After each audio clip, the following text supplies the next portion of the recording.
Hey, what's up? This is Emily from Make Tech Work for You, and I am coming at you from my car. So it is Tech Tips in the Car.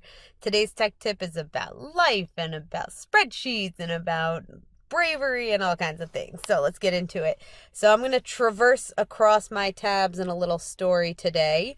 And it starts here with this rock climbing gym that I visited. And I've always had a little side obsession with rock climbing. Not really doing it, just watching it, watching the movies. I'm really interested in rock climbers and their lives and their mindsets and their approaches. They focus. They can really have mindfulness when they're climbing. I'm very attracted to that, especially when we think about working with technology, which can be so distracting. So I was rock climbing today and thinking about rock climbing. And then a little later on, I was doing my Java Code Academy course. And what did I see but a little rock climbing term, traversing. So, of course, I went right over to Wikipedia. Traversing, meaning to climb across the mountain. I just love that two of my interests have the same vocabulary in there. In Java, we're traversing across a list of data and doing something to that data. In climbing, of course, traversing across a mountain, or in this crazy picture, a building. And what that made me think of is what's the tech tip that we could do, like for those of us that are not Java coders, and I still definitely am not, what kinds of things do we want to traverse? And of course, that took me to array formulas in Google Sheets or in Excel, in Spreadsheets. I pulled up Ben Collins' website because Ben Collins is the dude.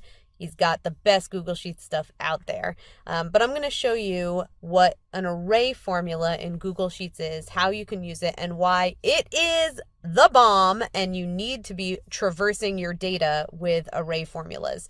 So here is the easy explanation, real quick, tech tip in the car, how to do an array formula.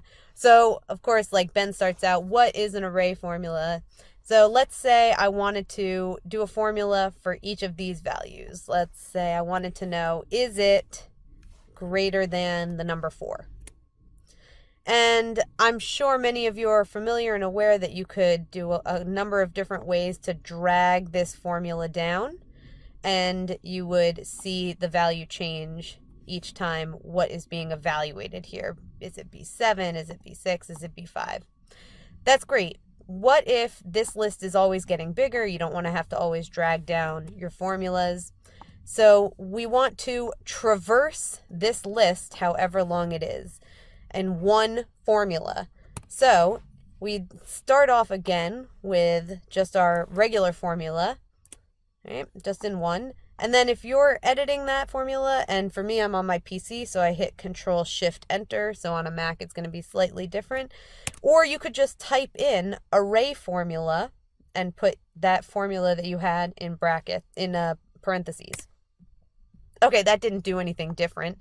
And that's because we didn't tell our formula where to traverse. We started at B3, but we have to go down to, well, we could just go down to the end of column B, B3:B. Or here, because I know maybe I want to stop at B10, I know that's going to be the place to stop. We don't have to traverse any further than that. And what happens? The formula fills in itself, and it's only written up here, but it traverses down as far as you told it to go. And so it will continue to evaluate even if we put in our data. So I love array formulas. I love that mountain climbing and rock climbing and coding and spreadsheets can all come together in one short afternoon.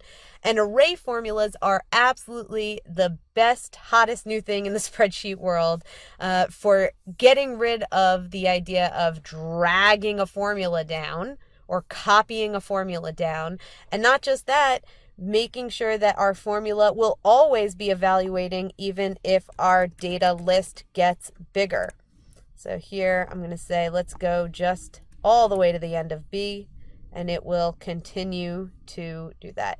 Extra special pro tip, if you want it to not have the false all the way down or whatever value you're doing all the way down, you could add a if statement at the front that says, let's say, if B is blank, then don't show anything.